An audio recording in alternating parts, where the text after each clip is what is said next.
जी बिस्मिल्लाहिर्रहमानिर्रहीम, अस्सलाम वालेकुम वरहमतुल्लाहि वबरकातुहू। मेरा नाम है डॉक्टर मोहम्मद मुज़म्मिल हसन। एक नए सेशन के साथ ही आपकी खिदमत में हाजिर हैं। आज हम बात करेंगे लंपी स्किन पे, चूँकि हमने बहुत सारे सेशन कर लिए हैं। आज का सेशन भी लंपी स्किन पे ही है। आपको पता होगा, अक्सर लोग ये कहते हैं कि लंपी स्किन को फैलाने में जो डॉक्टर्स हजरात हैं उनका बहुत बड़ा रोल है, और मुझे भी लोग ये कहते हैं जी कि आप इस पर आवाज़ उठाएँ। तो आज मैं आवाज़ उठाऊँगा उन सब चीज़ों पर जो लंपी स्किन को फैला रहे हैं, जिसने तबाही फेर दी है पाकिस्तान के गली कूचों में, और जहां भी देखें लंपी से लोग रो रहे हैं। देखें, हमें अपनी गलतियों को मानना है और अपनी गलतियों से सीखना है, और इसको हमें बेहतर करना है। वो हम कैसे कर सकते हैं? आज मैं दो चीज़ों पे आपसे मैं बात करूंगा। सबसे पहले तो आप लोगों को हमारे से, मतलब हम डॉक्टर से, आप लोगों को अक्सर औकात ये प्रॉब्लम रहती है कि डॉक्टर जो हैं वो एक फार्म से दूसरे फार्म पे जाते हैं तो वो बीमारी को ले जाते हैं। और दूसरा प्रॉब्लम ये है कि जब कोई डॉक्टर एक फार्म से दूसरे फार्म पे जाता है तो वो जो अपनी सिरिंज है उसकी सुई को, उसकी नीडल को चेंज नहीं करता।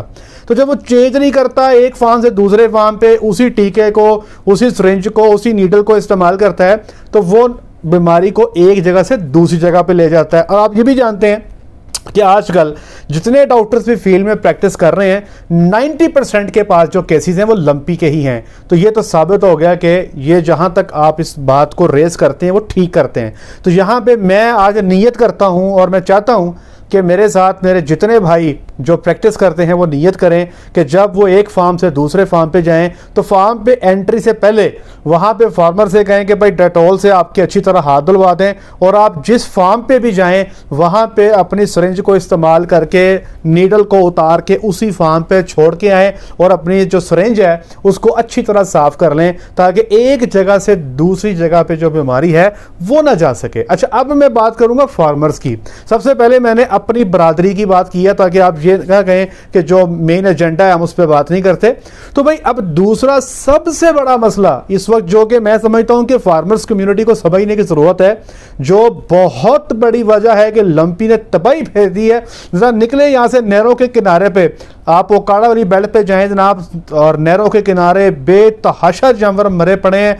अब लोग कर क्या रहे हैं? जिसके जानवर मरते हैं वो ज्यादातर लोग क्या कर रहे हैं? जानवरों को बाहर फेंक रहे हैं।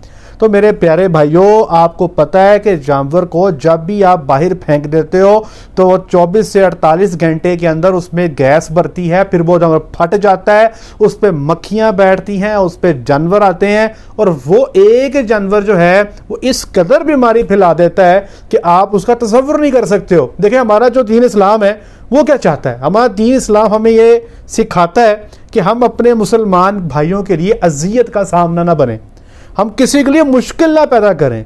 हमें तो ये भी हुक्म है कि सड़क पे जाते छोटा सा जो आप क्या कहते हैं, छोटी सी रुकावट भी कोई है, अगर कोई क्या मेरी उर्दू ज़रा मठी है जी, कोई भी चीज़ ऐसी जो किसी को क्या कहेंगे रसा, हाँ, कुछ छोटा सा पत्थर भी है तो वो भी उठा के आप साइड पे कर दें। और इसी तरह ये भी हुक्म है कि जब भी सड़क पे आप कोई काम करें या फंक्शन करें तो पूरी सड़क बंद ना करें ताकि लोगों का जो राहदारी है डिस्टर्ब ना हो। ये हमारा दीन इस्लाम है।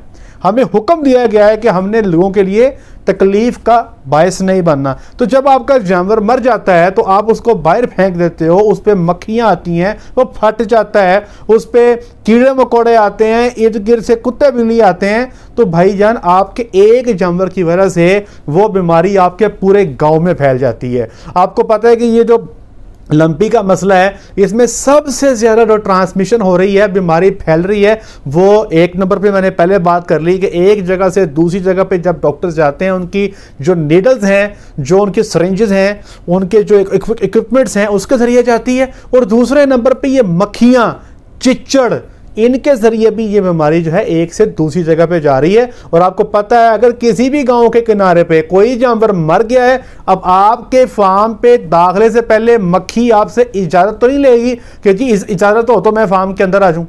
ऐसे नहीं होगा।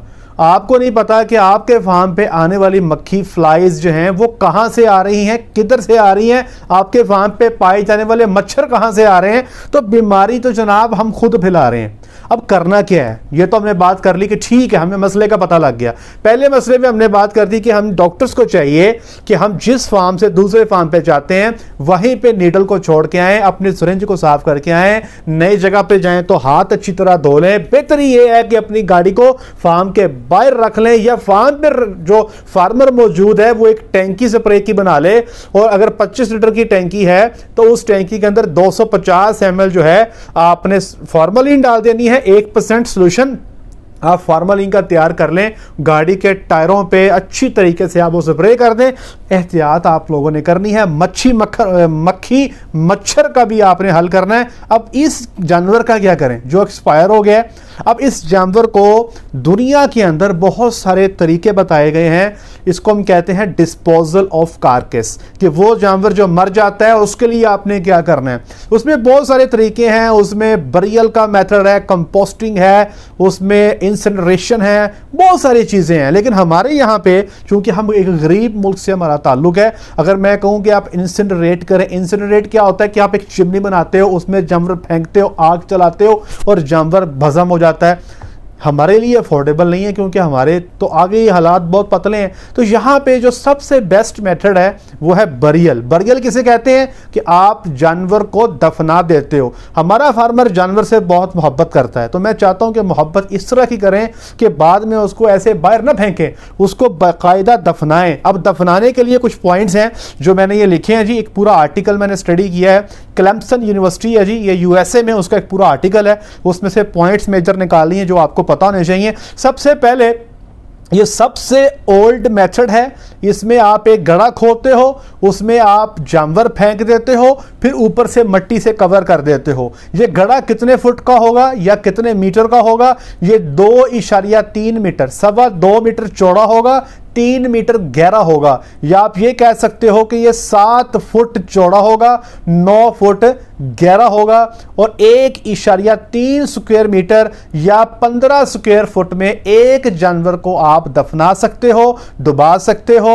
अब आपने दफनाने के बाद क्या करना है, मिसाल के तौर पे आप एक कोई बड़ा गड्ढा खोद लेते हो, आप चाहते हो कि पूरे गांव के लोग जो हैं उसी गड्ढे में जानवर फेंकें, तो उसका तरीकाकार ये होगा कि एक बड़ा सा गड्ढा खोद लें, उस गड्ढे में जानवर फेंकें, जानवर फेंकने के बाद उसके ऊपर 1 फुट की मिट्टी की लेयर फेंक दें, फिर अगले दिन कोई अगर जानवर फेंकना है तो उसे जानवर फेंक दें, फिर उसके ऊपर मिट्टी की लेयर फेंक दें। रोजाना की बुनियाद पे जानवरों को मिट्टी की जो तय है उससे आप ढांप देते हो। इसका मकसद ये है अगर आप उसको खुला छोड़ देंगे तो मक्खी भी जाएगी, मच्छर भी जाएगा, इर्द गिर्द से जो रॉडेंट्स हैं, जो कुत्ते बिल्ले हैं, वो भी जाएंगे, और उसको तो हमने बचाना है, उसी को तो हमने रोकना है।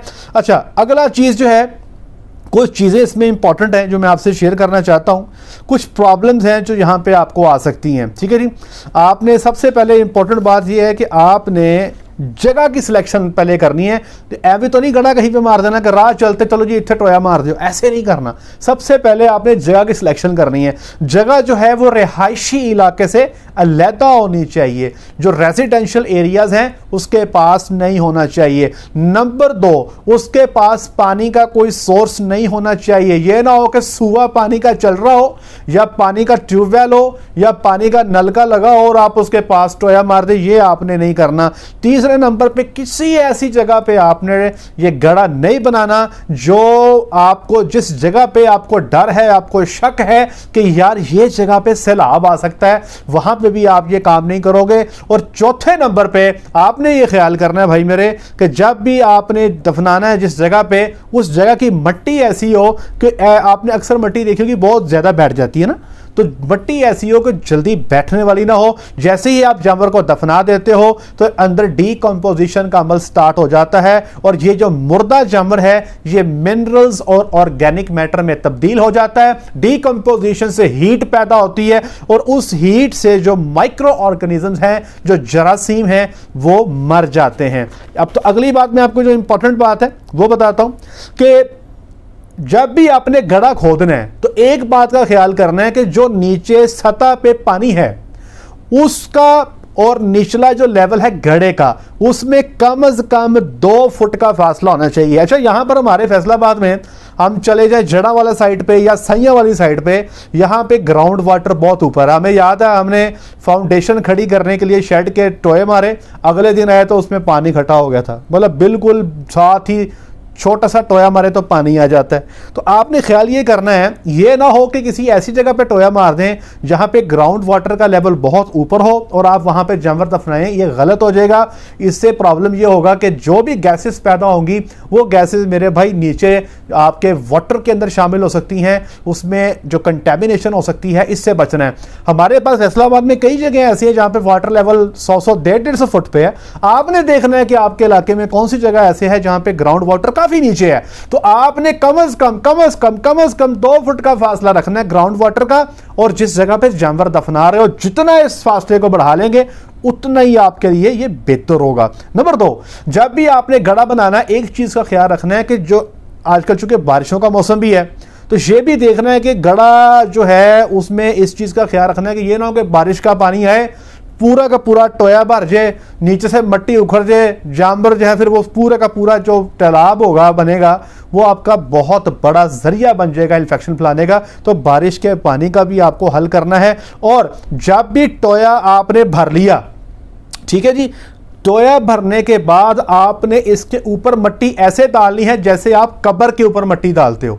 आपने देखो कब्र को ऊपर हम मिट्टी डाल के ऊंचा कर देते हैं ना, ताकि पता लगे ये कब्र है। आपने इसी तरह टोया बनाने के बाद जब वो मुकम्मल भर जाएगा, आपने उसके ऊपर कम से कम 2 फुट मिट्टी फेंकनी है। उसकी वजह क्या है? उसकी वजह यह है कि जैसे आपको पता होगा हमारे प्यारे कब्रिस्तानों में दफन है, हम हर मुहर्रम की 10 तारीख को ज्यादातर लोग मुहर्रम पे जाते हैं, बाकी आगे पीछे भी जाते हैं, अपनी जो प्यारों की कब्रों को मिट्टी से लिपाई करके आते हैं। वो लोग जो लिपाई नहीं करते, तो आपने देखा होगा कि वो जमीन की मिट्टी जो है वो ऊपर को जाती है, कुछ कब्रें बैठती हैं, तो वो बिल्कुल पता ही नहीं चलता कब्र किधर को चले जाती है, मिट्टी बैठ जाती है। बारिशों की वजह से मिट्टी जमीन में चले जाती है, जमीन नीचे बैठती है। तो इसलिए आपने इसका लेवल ऊपर रखना है, मिट्टी को 2 फुट ऊपर रखना है। उससे यह होगा कि पानी इस टोए के अंदर नहीं इकट्ठा होगा, और इसके इर्द गिर्द ग्रास लगा दें, घास लगा दें, ताकि वो पानी को जज़ब कर सके। और एक और चीज, जब भी जानवर को आपने फेंकना नीचे, आपको याद होगा जानवर को ऐसे फेंक दो तो वो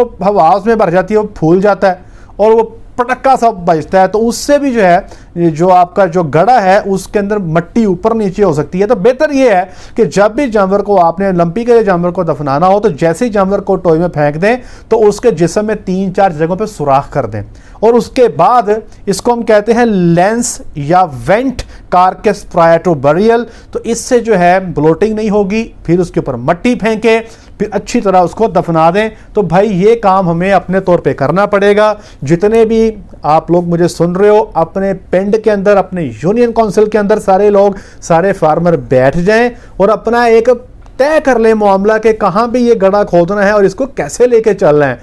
अब बाज़ लोग इसमें लाइम का इस्तेमाल भी करते हैं, जो बुझा हुआ चूना या चूना भी डाल देते हैं। वो आप डालना चाहें तो बेहतर है, ना भी डालें तो हर्ज नहीं है। अगर आपने मिट्टी की एक बेहतरीन लेयर डाल दी है तो ऐसा चूने की ज़रूरत नहीं होगी। वैसे चूना लोग डाला करते थे ताकि इससे जो ना वो आपके कुत्ता बिल्ली या बाकी चीज़ें उससे भागती हैं, लेकिन अगर आप उसको दफनाई काफ़ी नीचे देंगे तो उससे इंशाअल्लाह अज़ीज़ आप देखेंगे कि जानवर नहीं आएगा। लेकिन अगर आप चूना डालना भी चाहो तो डाल सकते हो। उम्मीद करता हूं कि आप इसको फॉलो करेंगे। हमने मिलजुल के पाकिस्तान को इस बीमारी से निकालना है, एक दूसरे की मदद करनी है, एक दूसरे का हाथ बनना है। आज के लिए इतना ही। अपना ख्याल रखें, दुआ में याद रखें, 5 वक्त की नमाज़ अदा करें। अस्सलाम वालेकुम।